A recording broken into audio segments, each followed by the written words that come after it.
Simba खाना खा रहा होता है, तभी एक छोटे से कुत्ते का बच्चा आता है और उसके सामने बैठ जाता है और खाने को देखने लगता है।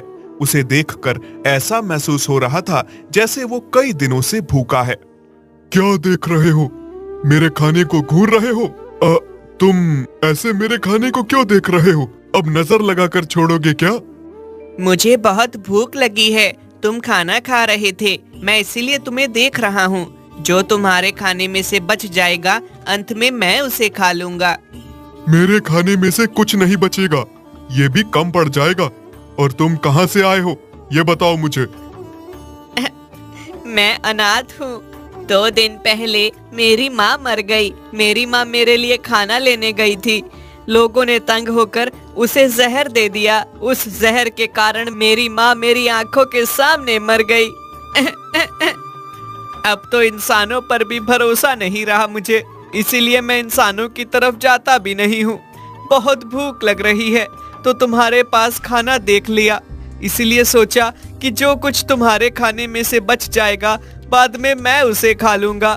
और मेरे पास रहने के लिए भी कोई जगह नहीं है।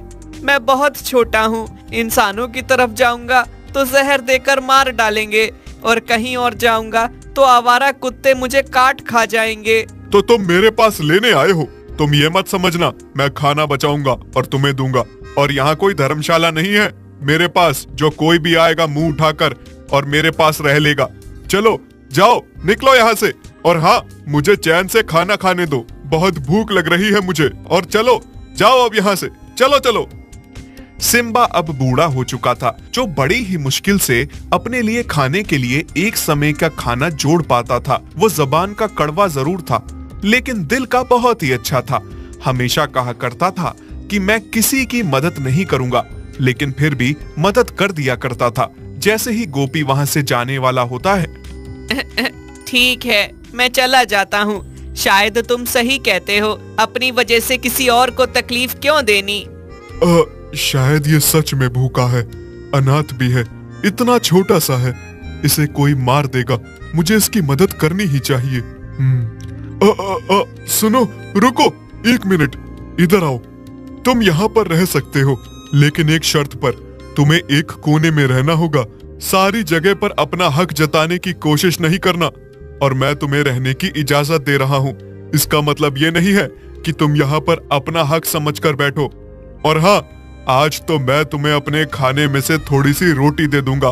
कल के बाद ये मत समझना कि मैं तुम्हें अपने हिस्से की रोटी दूंगा। जाकर खुद अपने लिए खाना तलाशना। अब ये लो, 1 रोटी तुम खा लो। धन्यवाद सिम्बा। फिर अगले दिन की बात है।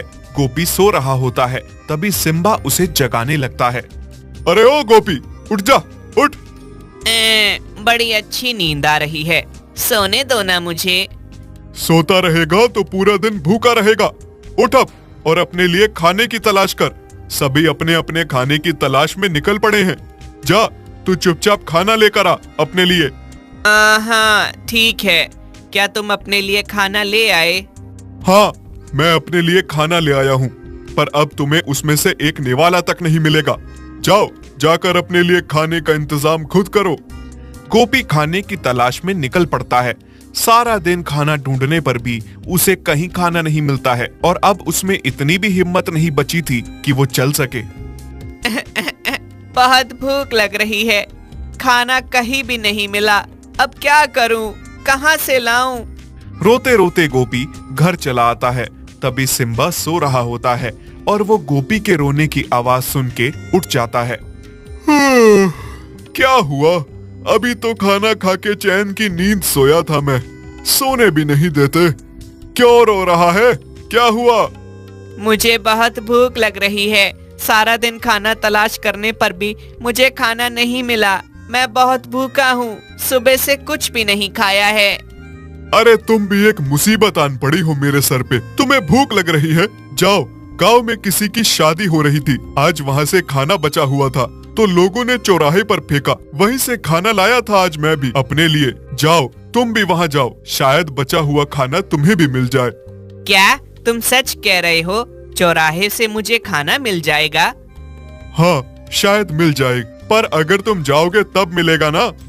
गोपी रोटी की खुशी में भागता हुआ चौराहे पर आ जाता है कि शायद से वहां पर उसे रोटी मिल जाए, लेकिन वो हर जगह देखता है, उसे रोटी नहीं मिलती है। अरे ये क्या, यहाँ तो सारी रोटी खत्म हो गई है। लगता है बाकी के कुत्तों ने खा ली है। हाँ, मेरी तरह और भी तो बहुत सारे कुत्ते भूखे होंगे ना। पर अब मेरा क्या होगा? मैं तो भूखा हूँ ना, मैं कहाँ से खाना खाऊंगा? पहले तो माँ होती थी, माँ मेरे लिए खाना ले आती थी और खिलाती थी। जब से माँ गई है तब से मैं भूखा रहता हूँ। कोई मुझे खाना नहीं देता और ना मुझे अपने लिए खाना तलाशना आता है। रोटी के लिए गोपी उदास होकर बैठ जाता है। तभी गोपी ऐसे ही साइड में देखने लगता है तो उसकी नजर एक डस्टबिन के साथ पड़ी हुई एक सूखी रोटी पर पड़ जाती है। अरे ये क्या, ये तो एक रोटी है। शुक्र है भगवान, मुझे सूखी रोटी ही सही लेकिन एक रोटी तो मिली। इससे पहले इसे कोई उठा ले, मैं जल्दी से ये रोटी उठाकर खा लेता हूँ। जैसे ही गोपी खुश होकर उस रोटी को उठाने वाला होता है, तभी एक बड़ा सा शरारती बंदर आकर गोपी के हाथ से रोटी छीनकर भाग निकलता है। अरे अरे, तुम ये मेरी रोटी कहाँ लेकर जा रहे हो? ये मेरी रोटी है, मुझे वापस करो। बंदर जाकर पेड़ पर चढ़ जाता है और वहां से गोपी को छेड़ने लगता है। आओ, अगर ये तुम्हारी रोटी है तो आओ, आके मेरी तरह पेड़ पर चढ़ जाओ और ले लो अपनी रोटी। मैं तो इतना छोटा सा हूँ, मैं पेड़ पर कैसे चढ़ सकता हूँ? मुझे मेरी रोटी वापस कर दो ना। पिद्दी भर कुत्ते, तुम में ये कला कहाँ से आ गई कि तुम पेड़ पर चढ़कर रोटी वापस ले लो? हैं? मैं तुम्हारे आगे हाथ जोड़ता हूँ, मैं बहुत दिनों से भूखा हूँ, मुझे मेरी रोटी वापस कर दो। रोटी तो तुम्हें नहीं दूंगा। अगर रोटी चाहिए तो पेड़ पर चढ़कर ले लो, मैं यहाँ से बैठकर तुम्हारा इंतजार कर रहा हूँ। गोपी द्वारा लाख मिन्नत करने पर भी बंदर उसे उसकी रोटी वापस नहीं करता है। गोपी रोता हुआ घर वापस आ जाता है। अब क्या हुआ गोपी, अब क्यों रो रहे हो? भेजा तो था तुम्हें मैंने रोटी खाने, क्या तुम्हें रोटी नहीं मिली? गोपी सिम्बा को सारी बात सुनाता है कि किस तरह से बंदर ने उसकी रोटी उससे छीन ली। हाँ, अच्छा तो ये बात है, तुम्हें अपनी रोटी वापस चाहिए, तो चलो मैं दिलाता हूँ तुम्हें तुम्हारी रोटी वापस। सिम्बा गोपी के साथ ठीक उसी जगह पर आ जाता है जहाँ पर बंदर पेड़ पर चढ़कर गोपी की रोटी ले गया था। अरे गोपी, क्या तुम सूखी रोटी के लिए रो रहे हो? तुम्हें पता है आज सुबह सुबह यहाँ पर सबको कितने केले खाने को मिले? नहीं, मुझे नहीं पता। सिम्बा और गोपी की बातें पेड़ पर बैठा बंदर सुन रहा था। हाँ? केले? इस बारे में मुझे क्यों नहीं पता? अरे मूर्ख, तुम्हें इस बारे में नहीं पता सबने कितने केले खाए हैं? मैंने भी लगभग 2 दर्जन केले खाए। सभी बंदर, कुत्ते, सभी जानवर यहाँ पर सुबह सुबह कितने सारे केले लेकर गए थे। अच्छा, लेकिन इतने सारे केले आए कहाँ से? ये देखो, उसे पेड़ पर रस्सी बंधी हुई है। यह रस्सी नीचे जमीन तक लटक रही है। जिसको भी केले खाने हैं उसको अपना पैर इस रस्सी पे अटकाना होगा थोड़ी देर के लिए। फिर थोड़ी देर के बाद अपने आप ऊपर से दर्जनों केले गिरने लगते हैं। हाँ, सच में ऐसा है? और नहीं तो क्या पागल, मुझे फिर से भूख लग रही है, मैं फिर से केले खाने जा रहा हूँ। तुम व्यर्थ में ही एक सूखी रोटी के पीछे पड़े थे। चलो चल के ताजा केले खाते हैं। मैं तो चला फिर से उसी रस्सी पर अपने पैर रखने, और फिर थोड़ी देर के बाद केलों की बरसात होगी, देखना। हाँ सिम्बा, तुम सही कह रहे हो, मुझे भी ले चलो, मुझे भी केले खाने हैं। सबने इतने केले खाए और मुझे पता भी नहीं है। व्यर्थ में ही सूखी रोटी के पीछे पड़ा हूँ, जबकि मुझे ताजा ताजा दर्जनों केले मिल सकते हैं। बंदर केले खाने के लालच में आ जाता है। सुनो, बहुत हुआ तुम सबका, बहुत केले खा चुके, मुझे एक भी केला नहीं मिला है। अब मेरी बारी है केले खाने की। क्या तुम्हें भी केले खाने हैं? हाँ, मुझे भी केले खाने हैं। चलो जल्दी जल्दी से मुझे बताओ, कौन सा पेड़ है जहाँ पर रस्सी लटक रही है? मुझे भी उस रस्सी पे अपने पैर रखने हैं और केले की बरसात करवानी है और केले खाने हैं। फिर सिम्बा उस बंदर को वो पेड़ दिखाता है जिस पेड़ से रस्सी लटकी हुई थी। केले खाने के लालच में बंदर जैसे ही रस्सी में अपना पैर रखता है तभी दूसरी ओर से जाकर सिम्बा रस्सी को खींच लेता है और बंदर जाकर पेड़ के साथ उल्टा लटक जाता है। दरअसल ये सिम्बा की ही सोची समझी साजिश थी। सिम्बा बंदर को सबक सिखाना चाहता था, इसीलिए उसने ये सारा ढोंग रचा और रस्सी को पेड़ से लटका के बंदर को उल्टा लटका दिया। सिम्बा ने बंदर को इतना भी मौका नहीं दिया कि वो खुद को संभाल सके, क्योंकि सिम्बा को पता था कि बंदर बहुत चालाक होते हैं, और सीधा बंदर पे डंडे की बारिश शुरू कर दी। बंदर को इतना मारा, बंदर बहुत चिल्लाने लगा। अरे अरे, ये क्या हो गया? मैं उल्टा कैसे लटक गया? बचाओ, मुझे बचाओ। जब बंदर रस्सी के साथ उल्टा लटका होता है तब सिम्बा बंदर के हाथ से गोपी की रोटी छीन के गोपी को वापस दे देता है। मुझे माफ कर दो, छोड़ो छोड़ो, मुझे माफ कर दो। दोबारा मैं ऐसी गलती कभी नहीं करूंगा, किसी के साथ ऐसी शरारत नहीं करूंगा, किसी की रोटी नहीं छीनूंगा। हाँ हाँ, कितना मजा आ रहा है। सिम्बा, मारो इसे और मारो, बहुत अच्छा लग रहा है। तुमने अच्छा सबक सिखाया इसे, इसने मेरी रोटी मुझसे छीनी। मारो मारो इसको। चलो, अभी के लिए मैं तुम्हें छोड़ देता हूँ, लेकिन दोबारा किसी के साथ ऐसी हरकत करने की कोशिश मत करना, किसी के हिस्से की रोटी लेने की कोशिश मत करना। सिम्बा बंदर को खूब सबक सिखाता है और फिर उसके बाद उसे छोड़ देता है। साथ ही गोपी को समझाता है। गोपी, आज मांगने या गिड़गिड़ाने से कुछ नहीं मिलता, अपना हक खुद लेना पड़ता है।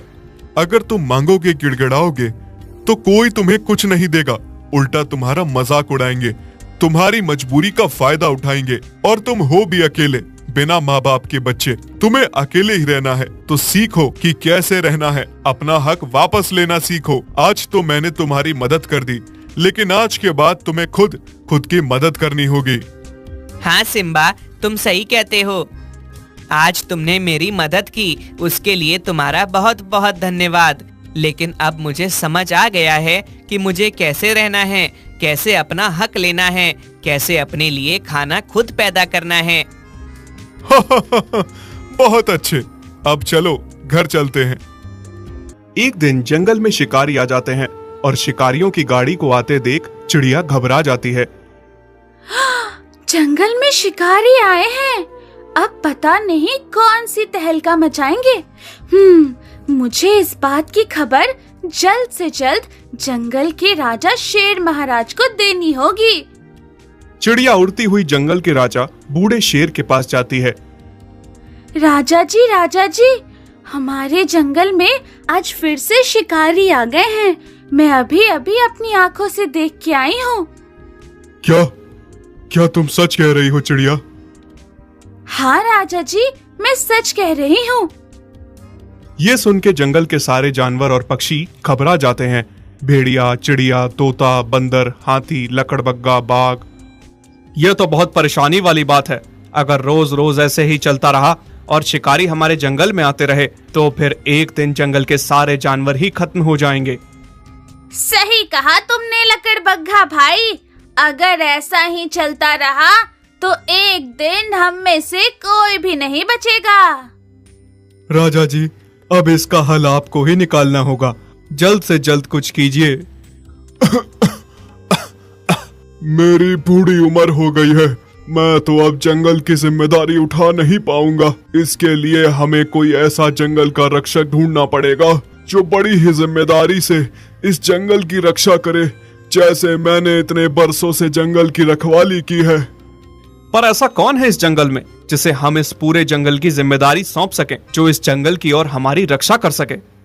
जंगल के शिकारियों ने एक हिरण को पकड़ा और अपनी गाड़ी में ले जा रहे थे। तभी हिरण की पत्नी जंगल की राजा शेर के पास आती है। राजा जी, मेरे पति को वो शिकारी कैद करके अपनी गाड़ी में ले जा रहे हैं। आप कुछ कीजिए राजा जी। मेरे पति को उनके कब्जे से आजाद करवाइए। जैसे ही शिकारी हिरण को गाड़ी में ले जा रहे थे तभी अचानक से पेड़ से बंदर मामा आ जाते हैं और शिकारियों पे हमला कर देते हैं और उन्हें भगा देते हैं।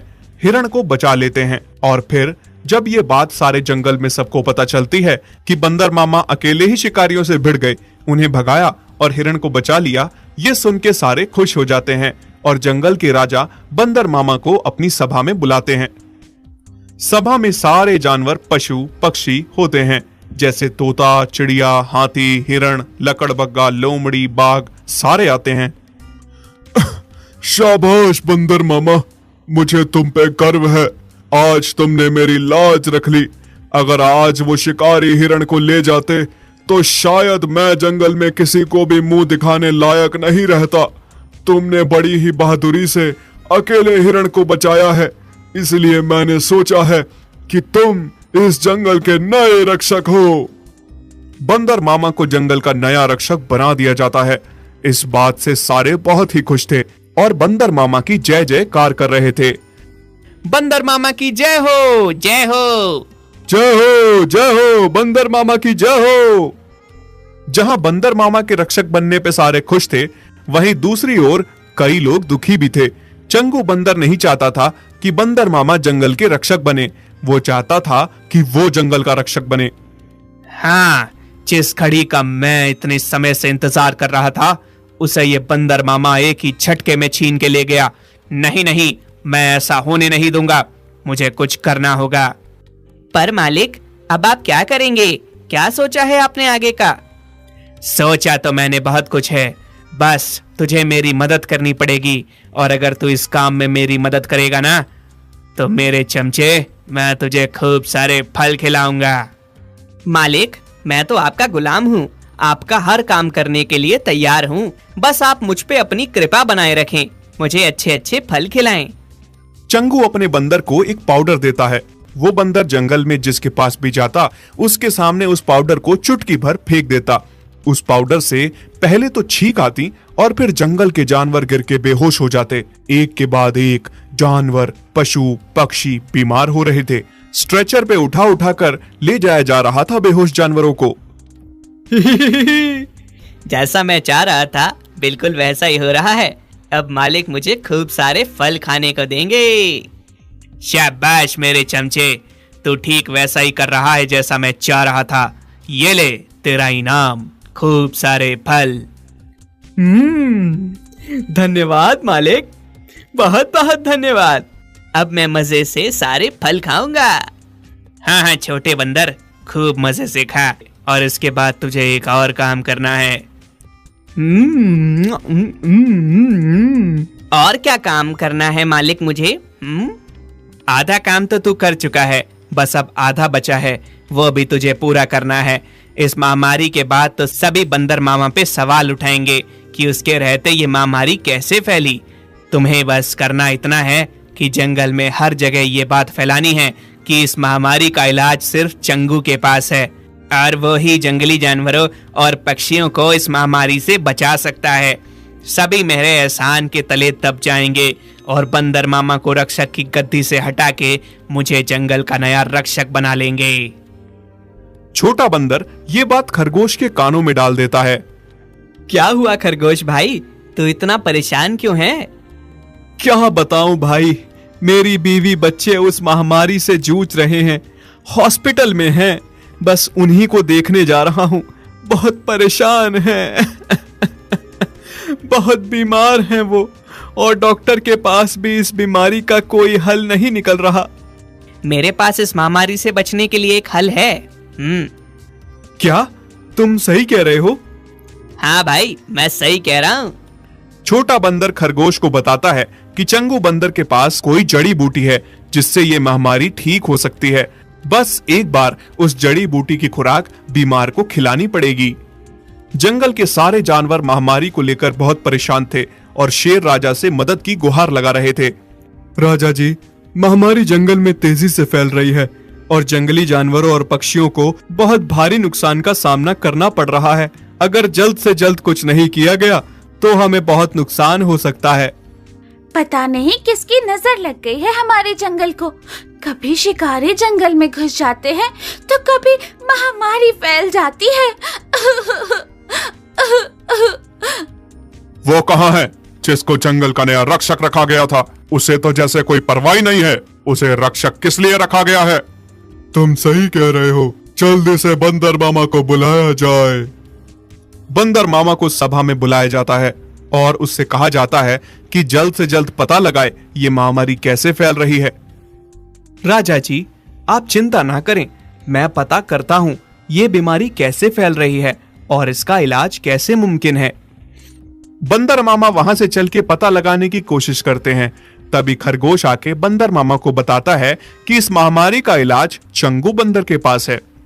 खरगोश, तुम्हें कैसे पता कि चंगू बंदर के पास इस महामारी का इलाज है? ये बात मुझे उसी के चमचे छोटू बंदर ने आके बताई है। हाँ, इसके पीछे मुझे कुछ गड़बड़ लग रही है, मुझे पता लगाना होगा। बंदर मामा छोटू बंदर के पास जाते हैं।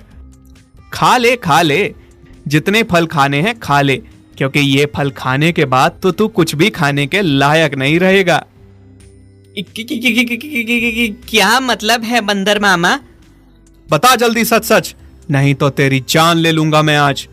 इस महामारी के पीछे किसका हाथ है और चंगू बंदर के पास इस महामारी का इलाज कैसे है? छोड़ दो मुझे, मैं तुम्हारे हाथ जोड़ता हूँ और मैं सब कुछ सच सच बताऊंगा।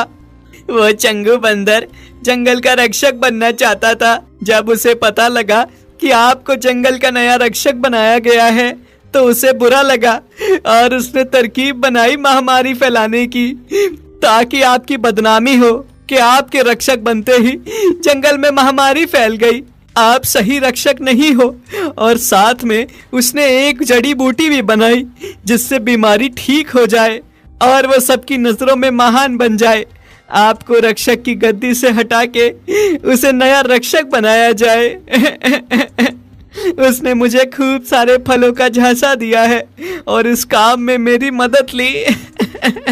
मुझे माफ कर दो। बंदर मामा चंगू बंदर के पीछे पीछे उसे पकड़ने के लिए भागते हैं। आगे आगे चंगू और पीछे पीछे बंदर मामा थोड़ी देर में उसे पकड़ लेते हैं।